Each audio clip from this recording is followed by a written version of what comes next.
એસએફના પીએસઆઈનો આપઘાત, બાથરૂમમાં જઈને પોતાના રિવોલ્વરથી પેટમાં ગોળી મારી. મૃતકના 1 વર્ષ પહેલા જ લગ્ન થયા હતા. સુરત ઇન્ટરનેશનલ એરપોર્ટ પર ફરજ બજાવનાર કિશનસિંહ નામના સીઆઈએસએફના જવાને પોતાના બંદૂકથી પેટના ભાગે ગોળી મારીને આત્મહત્યા કરી લેતા ચકચાર મચી છે. મૃતક જવાન 1 વર્ષ પહેલા જ લગ્ન થયા હતા. સુરત ઇન્ટરનેશનલ એરપોર્ટ પર 2022 થી ફરજ નિભાવી રહ્યા હતા. એરપોર્ટના બાથરૂમમાં જઈને આત્મહત્યાનો પ્રયાસ કર્યો. સુરત ઇન્ટરનેશનલ એરપોર્ટ પર સીઆઈએસએફમાં ફરજ બજાવતા જવાને બાથરૂમમાં જઈને પોતાની પાસે રહેલી બંદૂકથી પેટના ભાગે ગોળી મારીને આત્મહત્યા કરી લેતા ચકચાર મચી છે.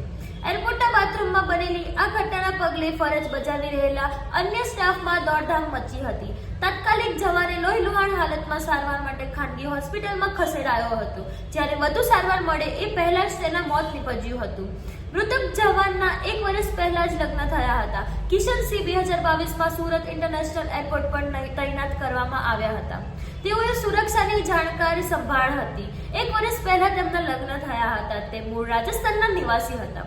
આજે બપોરે પોતાના સાથી કર્મચારી સીઆઈએસએફ જવાન સાથે વાતચીત કરી રહ્યા હતા. તે સમયે તેઓ સામાન્ય લાગતા હતા. ત્યારબાદ અચાનક તેઓ એરપોર્ટના બાથરૂમમાં ગયા અને પોતાની બંદૂકથી પોતાને ગોળી મારી દીધી. ગોળીની અવાજે બાકીના સીઆઈએસએફ જવાન તરત જ બાથરૂમ તરફ દોડી ગયા.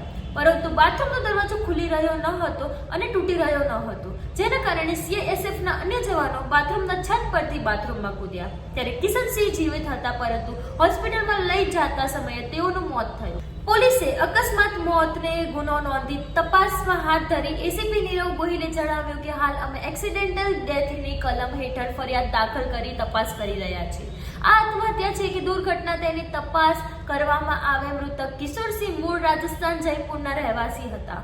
વર્ષ 2022 થી તેઓ સુરતના મગદલ વિસ્તારમાં રહેતા હતા. એરપોર્ટ પર તેઓ સીઆઈએસએફના પીએસઆઈ તરીકે ફરજ બજાવી રહ્યા હતા. તેઓ પોતે આત્મહત્યા કરી છે કે દુર્ઘટનાના કારણે ગોળી ચાલી છે તે અંગે તપાસ કરવામાં આવશે. હું તમારી સંવાદદાતા સ્નેહા શાહ અને તમે જોઈ રહ્યા છો એસજી ન્યૂઝ ગુજરાતી.